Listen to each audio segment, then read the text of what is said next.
So normally we don't do this, but this time we're going to make a video directly responding to somebody else. This was a post made on a very popular prepping Facebook group, and we thought this post was egregious enough that it warranted a direct video. Interestingly enough, I actually left a comment on this person's post asking them to make a video to explain these points, and in fact I even mentioned that I might just make a video refuting most of these points. And in the comment section, this person didn't offer any explanations to any of these points. But what he did keep saying is that people were basically too proud to learn and nobody wanted to learn. No one had the balls, as he said, to ask him any questions directly. And yet, whenever anybody asked a question, he just told them, well, DM me. Okay, that's ridiculous. So let's get into it. We're going to put ourselves out there. We'll make a video. We'll post it in the group, and we'll make it for all of you guys about these points. Let us know what you guys think. So it starts off, and the individual just posted this picture, this screenshot. It says 10 proven facts about SHTF that are proven yet are still not believed by preppers who have never experienced an SHTF firsthand. All right, stop. Let's just talk about the whole premise of this post. This post is presupposing that SHTF fits into this definition of a singular event. This is a common misconception we see all the time with preppers. This is a common issue. SHTF is not just the end of the world. You know, people have this idea in their mind that it's going to be some event. You wake up one day and it's a zombie apocalypse, or an EMP hits, or something like that. It's some incredible natural disaster like we happened in North Carolina, where things just all of a sudden happen. SHTF can take many different forms, and it could be very gradual. It could be very sudden. We've seen this over all kinds of historical examples. This could be the start of a World War, World War I, World War II. The Great Depression would be an example of a long, drawn-out, slow-burning SHTF. The events in Venezuela, any of the COM bloc countries in the 20th century, if you were being taken over by communism, would be a form of SHTF. Obviously, if you were in one of the countries where the virus had initially spread, that would be a form of SHTF. It could be a lot of things. It could be an earthquake. It could be a volcano. It could be an EMP. It could be economic collapse. So that's number one. SHTF is a very broad, malleable definition. And this is one of the ways you can typically tell the difference between someone who really knows what they're talking about and somebody who doesn't. And someone who doesn't tends to talk in these very concrete, definite terms about everything. And typically when you see an actual expert in their field, especially in the field of science, you'll hear a lot of phrases like usually, mostly, we tend to see this or we tend to see that, because someone who really understands what's going on also typically understands that a lot of these things are not concrete. We can speak in a broad sense about certain things, but typically to say X always equals Y, unless you're talking about math, is typically not the mark of someone who really knows what's going on. So then this goes on to say hard facts that are proven and yet still not believed. And again, that kind of definite language is a huge red flag. There are very few hard facts that are absolutely proven. Number one, oh, by the way, there's 10 of these. There is no shortage of ammo in an SHTF. Which SHTF? Now, granted, this video is going to be geared towards the United States. In most situations, ammo is somewhat available, right? It depends. Two prominent examples in the 20th century would be the Great Depression and World War II. Ammunition was very hard to get for civilians, but I'll give you that in the 20th century, for the most part, and in the 21st century, ammo was available. Now, you guys remember from about 2008, for the next 5, 6, 7 years, ammo was extremely hard to get and or extremely expensive. But you can't make this kind of a definite statement. It depends on what the scenario is. Are we talking about a total economic collapse? Are we talking about an EMP, where it is one of these, you wake up the next day and everything's different? Yeah, there's not going to be any more ammo being produced. Or are we talking about a slow burning economic collapse where hyperinflation um, makes it so that you consume 90% of your income just trying to eat? And then in that environment, yeah, ammo is going to be, there's going to be a shortage of ammo. Whether it's not being produced or you can't afford it, doesn't really matter. There's going to be a shortage. If we're talking about natural disasters, yeah, probably not. If you get hit by an earthquake, a lot of people are going to have ammo. If it's regional, ammo is going to be plentiful in the rest of the country. Now, I understand the sentiment because a lot of preppers focus way too much on the tactical side of things. But to say that there is no shortage of ammo in SHTF is a very closed minded uh, way to think about things. And again, this individual did not provide any example. I'm curious, what examples do you have? What leads you to say this kind of a statement? Okay, point number 2. A pickup truck is a poor choice for a bug out vehicle in SHTF. I'm going to sound like a broken record here, but number 1, what SHTF scenario are you talking about specifically? SHTF is extremely broad term. It could mean a lot of different things. You could be talking about short term, long term, localized, global, national. What are you talking about? And number 2, for full disclosure, my bug out vehicle is not a pickup truck. It's an SUV. I have a Toyota 4Runner. And let's be honest, most people's bug out vehicle is going to be their daily driver. Most people can't afford to have a separate dedicated bug out vehicle and a daily driver. It's typically going to be one and the same. Your common bug out vehicle types are going to be pickup truck, some kind of SUV, or 4x4 van. Now, we've made some videos on this. I've made a video on why I chose the 4Runner. I made a video on how to select a bug out vehicle.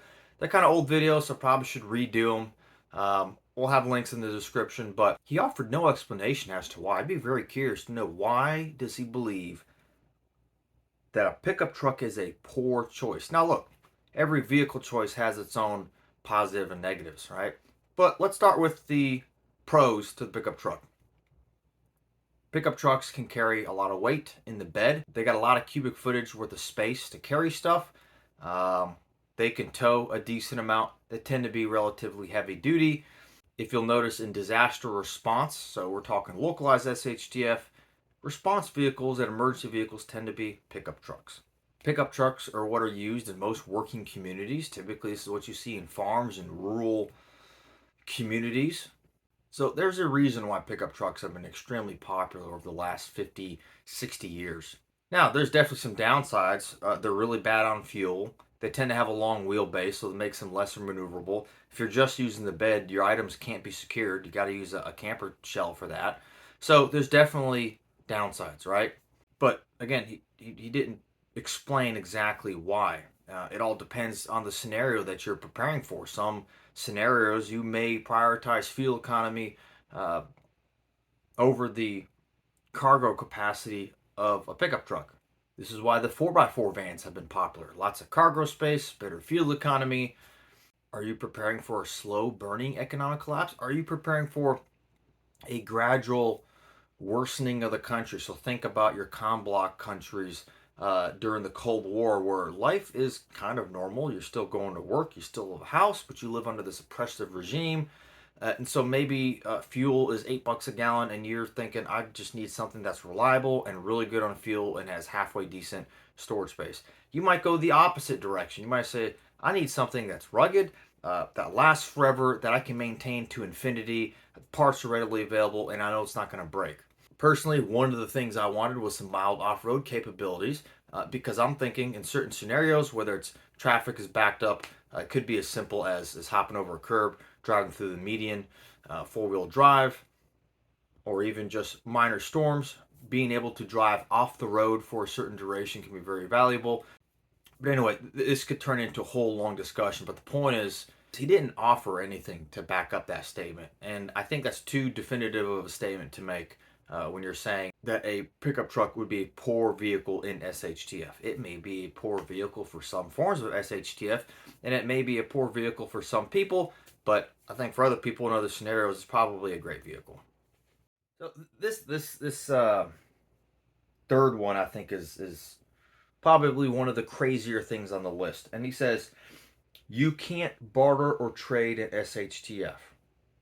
Again, he didn't define SHTF, but my problem with this is there are specific historical examples that we can point to show that there is absolutely bartering in many different SHTFs. So you think about one of the most recent examples, you think about Venezuela with their complete collapse, black market starts. What do you think a black market is? Um, there's absolutely bartering and selling going on down there. You think about even the recent weather that North Carolina's had. There's been bartering down there as well. There's an interesting example that most people in the prepping community will know about. Selko Begovic. So this is during the Bosnian War. He lived through real life SHTF in a war torn country for about a year. He specifically talks about bartering. In fact, he's got a whole list of stuff that he had bartered. So he specifically mentions bartering. Some of you guys that had grandparents that grew up in the Great Depression, you probably heard stories about bartering. World War II, same thing. Again, any society that went through civil unrest in the late 20th century, people in Poland, for example, Ukraine, all these areas that got taken over by the Soviets, there's stories galore about bartering. So to me, that was a little one of his crazier points to say that there is no bartering. Maybe he's got an example that he specifically lived through where bartering was not an option. I'd be interested in hearing that. I think that'd be a learning point for everybody, but he didn't mention anything. All right, point number 4 he makes is a handgun is a far better choice than a long gun for a firearm in SHTF. And I actually kind of sympathize with this point. If you guys might have remember, back in the day, I did an interview with Carl Erickson from Tactical Rifleman and then Angry American, the prepping author. And one of my questions was, if you could only have one firearm for SHTF, what would it be, pistol or rifle? I'm more of a rifle guy myself, but actually my answer was a pistol for the express purpose or the express reason that I can have it on me at all times, which means I can be armed 24/7. I can conceal it in an area that maybe I'm not supposed to have one, versus not really being able to do it with the rifle, with some exceptions and whatnot. Carl's answer was actually that he would prefer to have a rifle, and he explained why in that video. And again, I'm a rifle guy. In most situations, I'd rather grab my rifle. But to make this kind of broad statement, a handgun is a far better choice. You're saying far better. It's not even comparable, basically, what you're saying. Again, this is assuming that the guy who wrote this understands exactly what SHTF is going to occur and all the details and all the eventualities. And you can't. And the more you understand about this stuff, the more you understand that you can't actually understand and know all the little eventualities and complex situations, dynamic situations that can occur. So someone who really understands what they're talking about isn't going to make such a firm statement.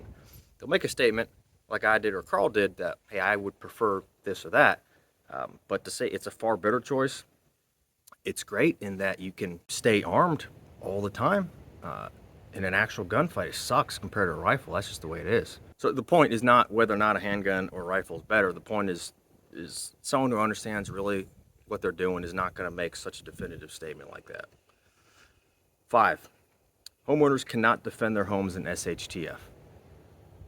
Pretty bold statement, being that homeowners have defended their homes in different levels of SHTF, whether we're talking localized, short-term SHTF, defending their homes from looters, hurricanes, things like that, natural disasters, historically speaking, Great Depression, civil wars that have occurred around the world. People have defended their homes during different levels of SHTF. Now, a more reasonable statement would have been something to the effect that, may be difficult, or this situation, that situation, it may not be tenable. That's all reasonable stuff to say and argue and think about.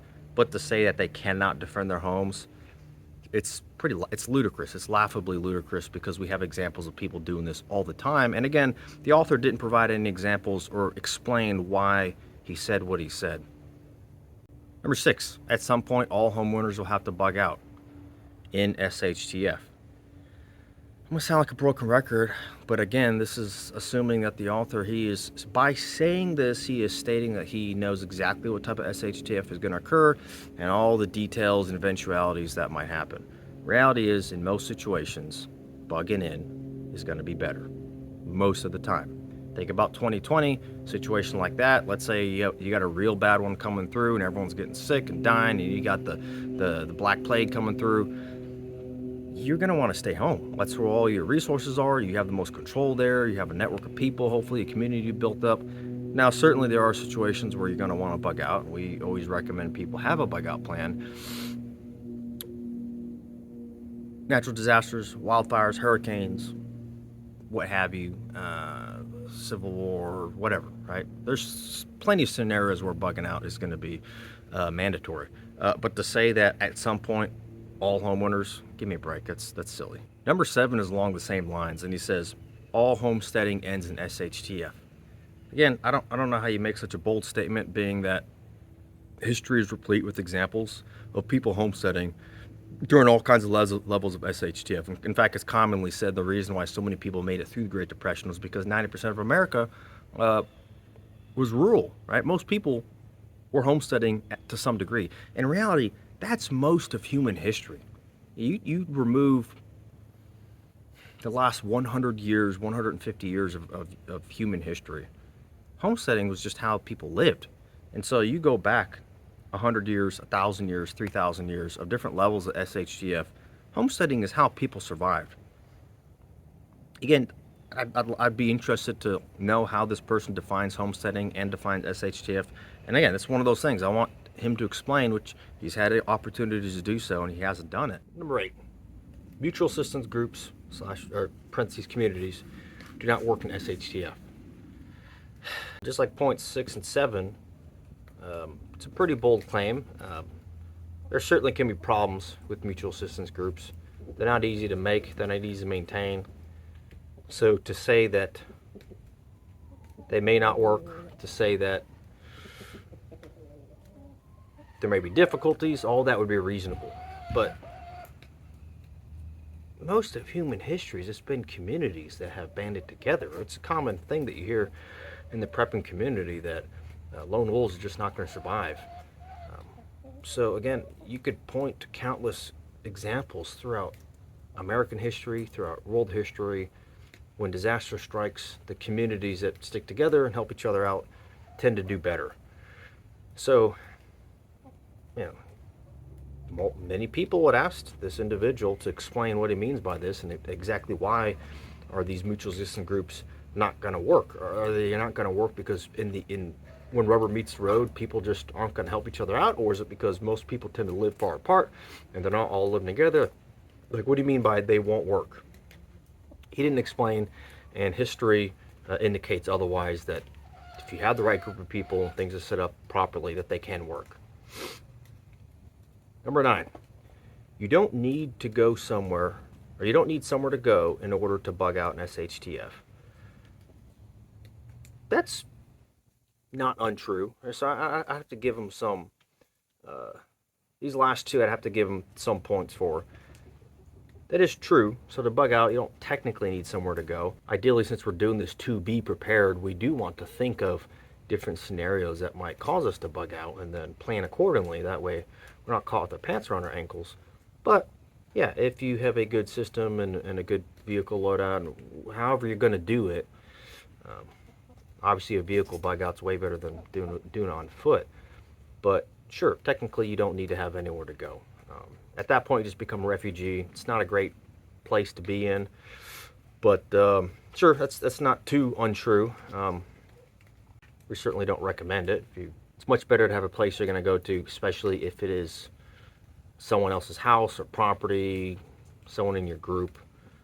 All right, number 10, the last point. He says, bugging out does not mean being a lone wolf in SHTF. And again, that can be a true statement. Again, we don't recommend anyone do the whole lone wolf thing because it typically doesn't work out for people. It's a little odd they put it in the list because I don't hear many people saying that bugging out means you're going to be a lone wolf, but I mean, that's not untrue. You certainly don't want to be a lone wolf. And again, this is why, going back to point number 9, is you should have a plan in place. What scenarios would cause me to bug out? And if these scenarios happen, these are the places I would bug out to, and this is how we're going to do it. Then you formulate your plan. Ideally, you're bugging out to someone else's property. So having a network of people that even if you guys don't all live right next to each other, having a network of people spread out a little bit actually can be pretty helpful. That way you got a place to go to and you're not being a lone wolf. So those are the 10 items he had posted. I asked him to make a video and I don't think he did. So I said, well, heck, why not? We'll make a video on our thoughts on it, foster some discussion. So leave a comment below. Let me know what you guys think about those 10 points. Do you agree with his points? Do you agree with my take on them? Stay safe, stay prepared.